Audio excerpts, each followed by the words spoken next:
Welcome, and thank you for tuning in. You're listening to the Beyond 50 radio program. I'm Daniel Davis.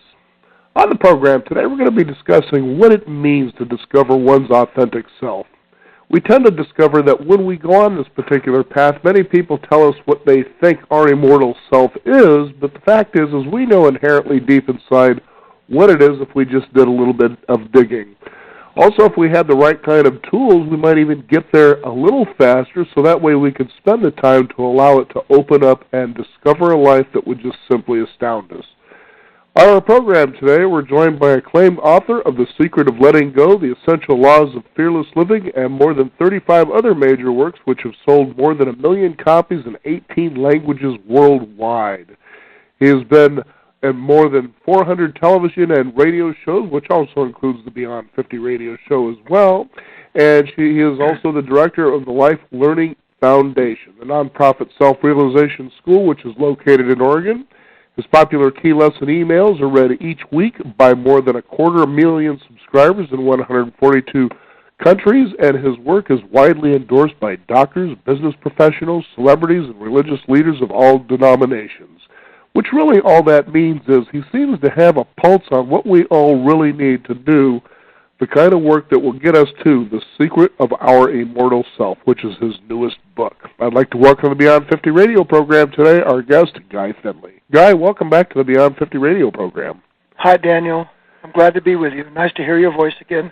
Yes, it's been a while. What have you been up to since the last time we spoke? Another 15, 20 books there, I believe? No rest for the wicked, I guess, Daniel. We're working very hard here at the foundation. Certainly, there's at least 3 new audio albums, and I'm working on a couple of books. We are in the midst of doing a complete upgrade of our interface with the world vis-a-vis a new website with new mobile technology, trying to keep pace with the changes so that the momentum of them doesn't outstrip the meaning of them. And that's the purpose of my work, of the foundation, to help change the world by helping individuals see the need and eventually affect a change in their own thinking. Now, why do you think it's been so difficult for many people to really live authentically? It seems that we spend a good portion of our lives, at least up until, let's say, maybe our 40s, when you feel sort of this awakening that says, I've been doing everything the way everybody told me I'm supposed to be doing it, taking the advice of friends, of family, of my coworkers, my bosses, whatever it may be, and I feel very unsatisfied, and it just seems that somewhere you feel like you're shortchanged. The problem is that indeed we are being shortchanged, but it isn't the world that is shortchanging us. It is a loss that is affected by a misunderstanding as to who and what we are as human beings and the purpose of our life as a human being. There's a passage, I can't quote it verbatim, but most of us in the Western world know something of that New Testament scripture where Christ says something like, unless you become as a child, you cannot enter the kingdom of heaven, meaning you cannot know the level of your own higher consciousness that is at once timeless and therefore fearless. And that whole idea of being as a child again speaks to a very distinct condition where we have probably starting around the age of, I don't know, maybe 7, 8, 9, 10 years old, right in that neighborhood, we start to go through a psychological process, Daniel, where everything begins to lend us a sense of identity. If you remember when you were a kid, I do, I was fascinated with building little dams out of leaves in the streams. Anything could be a source of fascination for hours, and it didn't matter if you ran into problems. I don't know if you remember, like learning how to ice skate or ride a bike, maybe play a sport. Whatever you encountered, it didn't turn you into an angry human being because it thwarted you. The limitations that you met in those days were part of the adventure. Now, when we run into something that seems to deny us what we want or that interferes with our wish, we become enraged. And that's because, little by little, our sense of self has been moved from a possibility of being constantly discovered and perfected into one that never stops measuring itself according to some socially approved win and loss column. So the problem rests within us, and the good news is that means that so does the solution.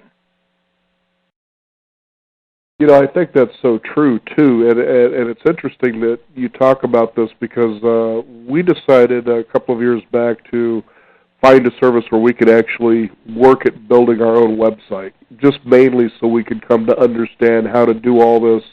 Because, going out and getting a web guy can get pretty spendy for some of the simplest things. I can tell you. I know that firsthand now. Now, it's really interesting, too, because, there's a real learning curve to doing, this in the service that the service provides. But what's interesting is how you sit in it, you feel that sense of frustration because it's really a brand new thing that you're learning, as you were talking about earlier. But I realized, just sit with it, kind of work through that, and just keep continuing moving forward, just learn. You can do this. If somebody else can do it, so can you, sort of a thing. Now, I found that funny because in there they also have, a lot of these neat little short reads, and one of them was why people fail at doing this. And so it had these different things that they listed there, and one of them I found really interesting as I sat and I thought about it for quite a bit, and that was entitlement. Now, in America, we live with entitlement, and it was funny, once I read that, and I started, really listening to my inner self talk about, well, maybe I've got this one I might want to be aware of here, that I began seeing more of it around me. And my sense of entitlement, I guess, in this is that if I was to fail, it would be because I felt entitled that if I put any kind of an effort, I should have had at least this kind of a result, my expectation. And you realize that a lot of us go around with those sometimes unbelievable expectations. We make even a single step. It could just be thinking about doing something, and we should get that result because we made some sort of an effort.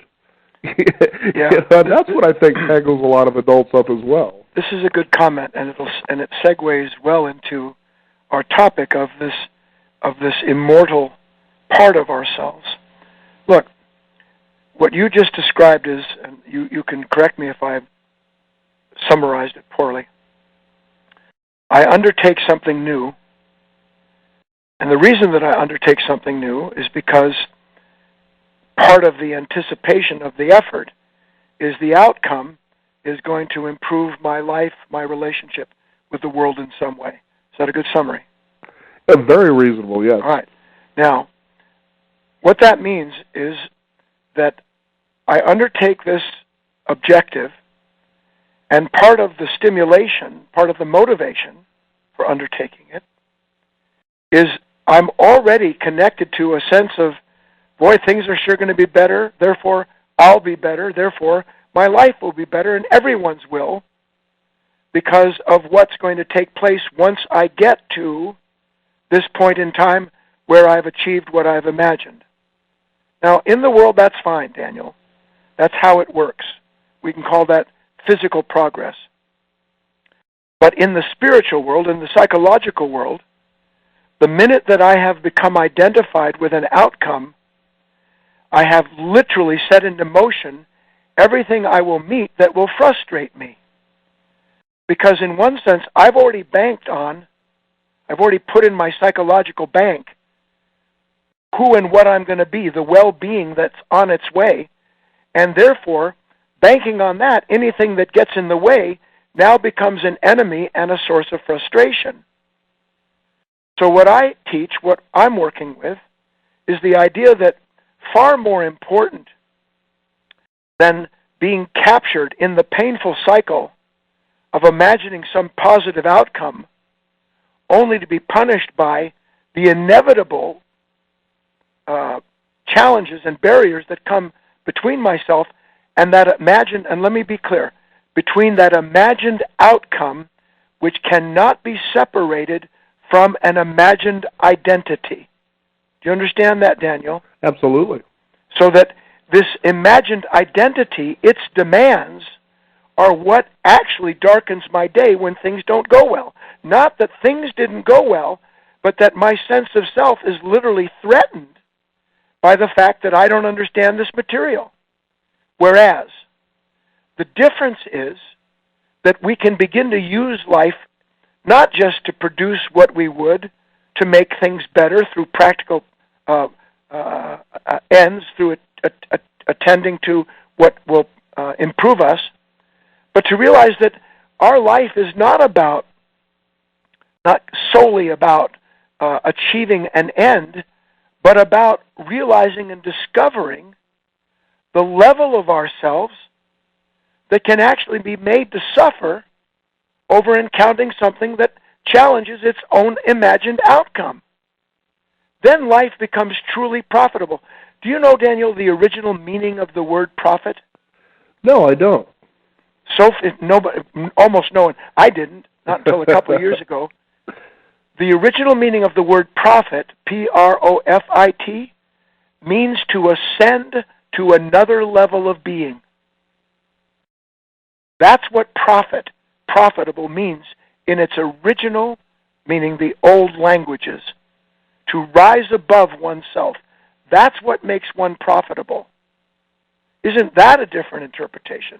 Well, and I like hearing that because I remember years ago I was listening to Marianne Williamson, and she brought up the word sin. And she says, a lot of people really misunderstand what that is. She says, it's really an ancient Hebrew term. It's an archery term that means to miss the mark. Miss the mark, that's right. And it's amazing how we took that simple word and we morphed it into such incredible judgment. As though God is sitting up on a throne saying, you've sinned, I don't know if you're going to make it up here after this life.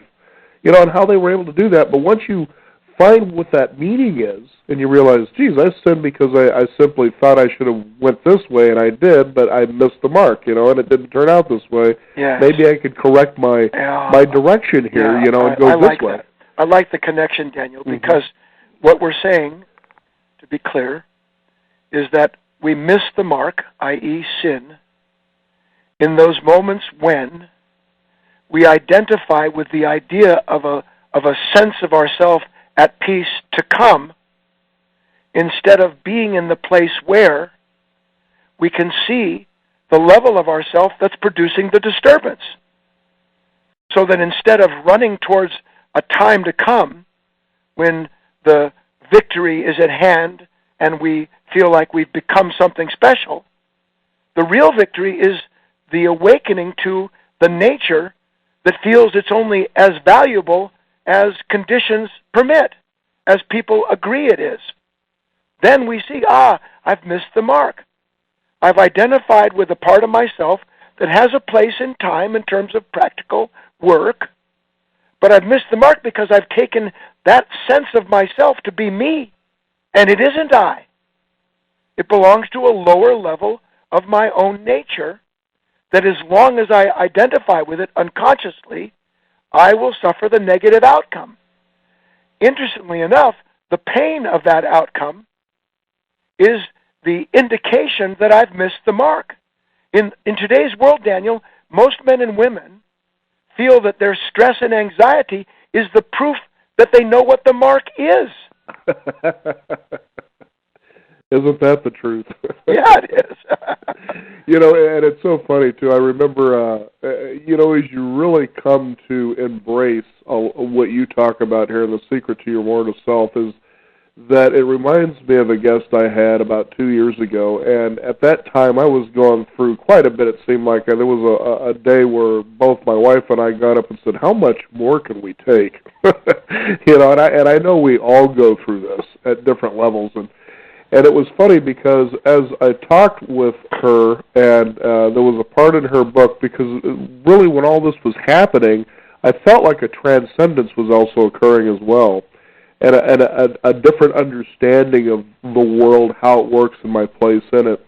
And simply put, I read this caption in her book, and when I read that, I truly knew and understood what she was talking about. It was simply this: you'll come to a point in your life of spiritual understanding where whether an occurrence or something in your life is good or whether it's bad, either way, it's okay. And I thought how profound that was, because just like in your book you talk about the dark events and how they become gifts.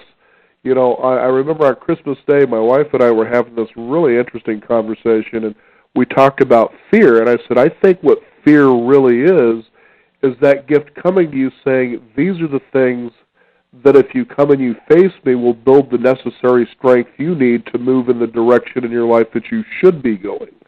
And it was just really fascinating to feel that and come to that realization that is so true. My definition of a fearless life is the realization that no matter what it is that comes to you has come to help you outgrow who and what you've been. Therefore, it comes in your favor. This is the true meaning of when the student is ready, the teacher appears. And the teacher is every moment, actually, of our lives, most of which we are not attentive to.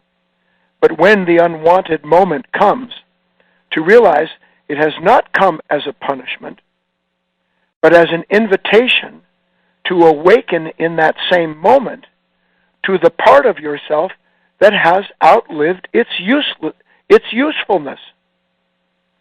I get angry because someone doesn't respect me. Now, maybe when I was a kid, that was the only way to keep a bully off my back. But when I was a child, I'm a child. Now I'm a man. And I understand that the feeling of wanting to hurt or have revenge against someone who has disrespected me belongs to an old part of my nature, something that not only doesn't serve me, but that actually harms the world if I act through it. And little by little, this kind of understanding brings all of the old teachings into a completely different light, where they become part of your life. For instance, who could possibly understand what Christ meant when he said, love thine enemies? Well, we're describing it. I love the moment that is unwanted because it is going to release me from a nature that can no longer change or grow. Its time is over. It is time for a new understanding, what Christ called metanoia, which was not separate, incidentally, from the word sin and repent, which meant to turn around and look in a new direction based on new knowledge. I don't know why, but I was reminded of Sun Tzu in The Art of War. And he said, to know your enemy is to know yourself. Yes. And in your lifetime you will fight many battles, many of which you will come to know danger. And I thought, that's so true. You fight a lot of battles, and it has a lot to do with you. And that you won't come to any danger as long as you're willing to transcend through those and realize what that enemy really is. That's exactly right. Mm-hmm. Because in the end, the only thing we meet is ourselves. The events, the circumstances. In fact, this is part of the opening essay in the book, is that all of our relationships in life, and we'll look at it briefly, why do I choose the relationships that I do? For instance, I'm sitting here in my little office looking out at my bird feeders. I every day, literally, I go out and tend to my bird feeders and wait for the deer to come. Why do I do that? Well, we say because you love it. That's true, but what?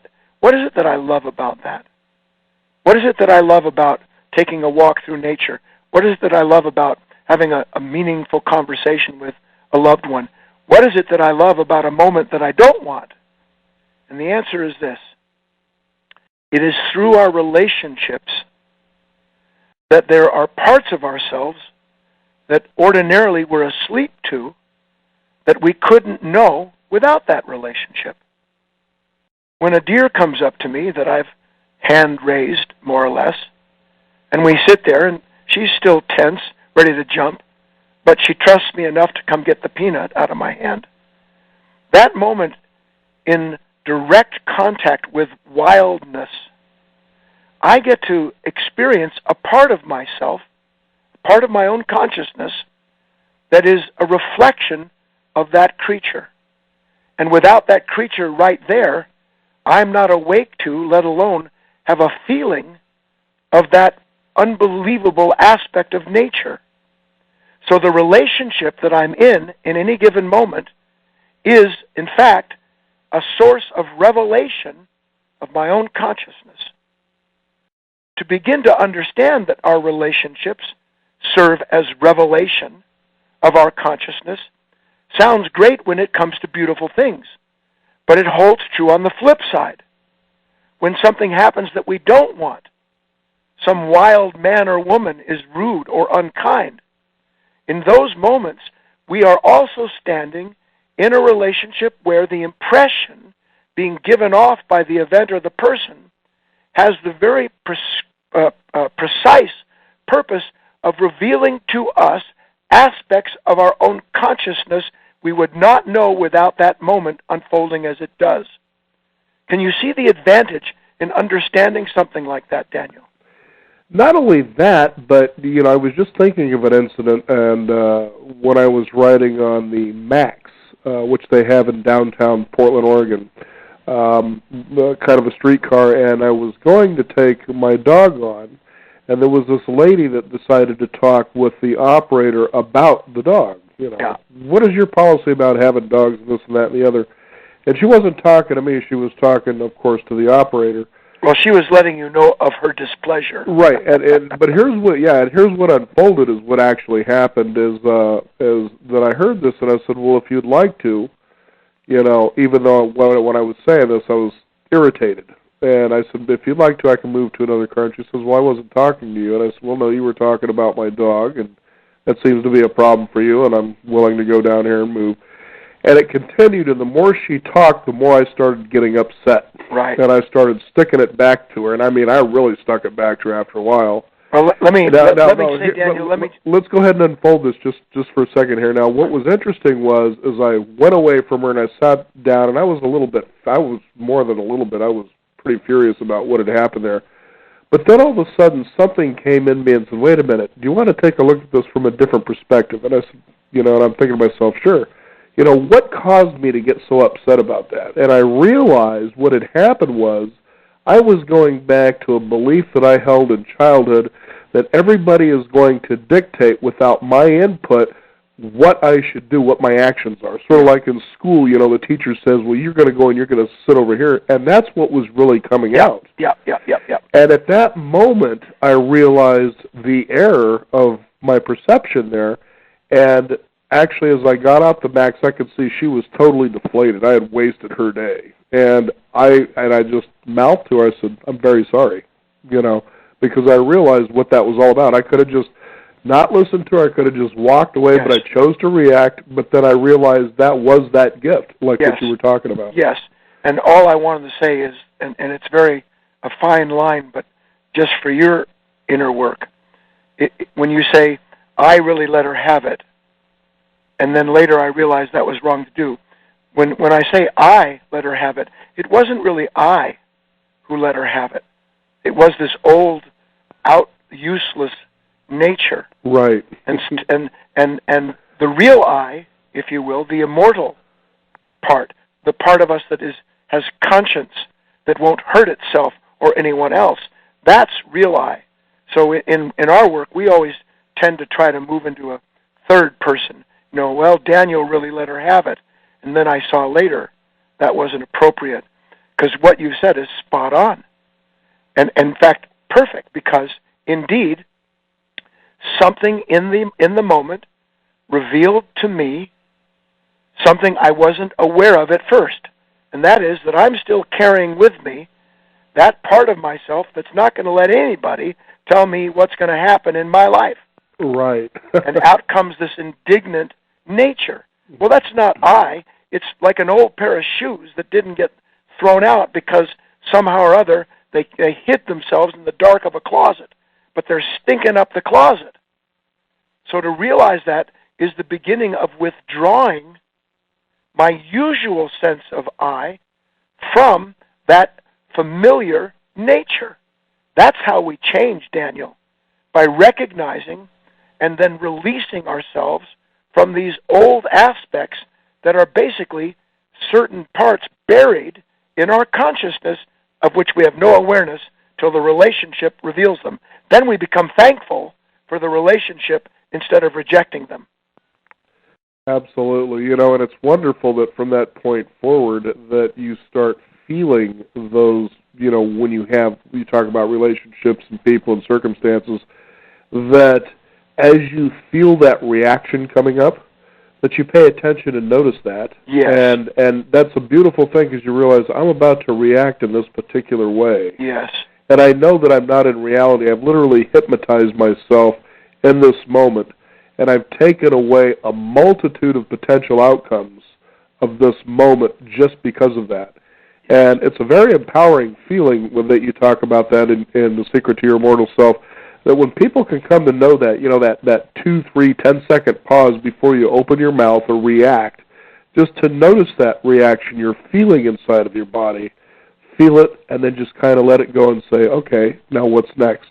Yeah. It's pretty empowering stuff. Well, we're stumbling on all of these beautiful principles here because, and listeners, you work with us. Please think this through. And Daniel will be advocate for you. Is it possible for a man or a woman to ever get negative over anything without first resisting the condition they blame their negative state on? Can I get negative, angry, frustrated, fearful, without looking out and seeing a condition that I say is responsible for my resistance? And the answer is no, it's impossible. Resistance always sets up negativity. Negativity is sort of a dark branch that grows out of the vine of resistance. If we really get that, we can realize the condition, that person's attitude, the woman on the bus, she didn't create the resistance. She revealed the part of me that is its embodiment.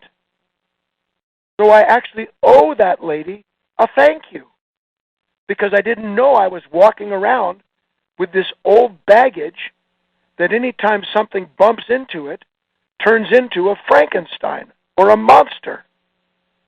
The task is to bring the light into this level of ourself so that in the awareness, just as you said, I can begin this beautiful process of separating my true self, my immortal self, from this false self that is nothing but a creature of time that doesn't know it's outlived its usefulness. Very, very well said. There is so much to this book, and I wish that we had more time to be able to talk about this, and perhaps we'll have another show about this, because I really like the simplicity of what you write in here. You have a lot of people out there, they're very well intended, but they tend to overcomplicate something that really has a lot of simplicity, doesn't it? Yeah, in the end, well, everyone eventually, the old story, I start this journey and I wind up back in my own body. Right. I am what needs to be discovered, and there is a part of what I am that doesn't just want to do that, but is created for that revelation. Then unity ensues, and all the suffering, stress, and anxiety born of being inwardly a divided human being, passes. And we find the peace that passes understanding because we've gone beyond this mind that complicates everything, basically so that it can keep itself in place as the one in charge. This nature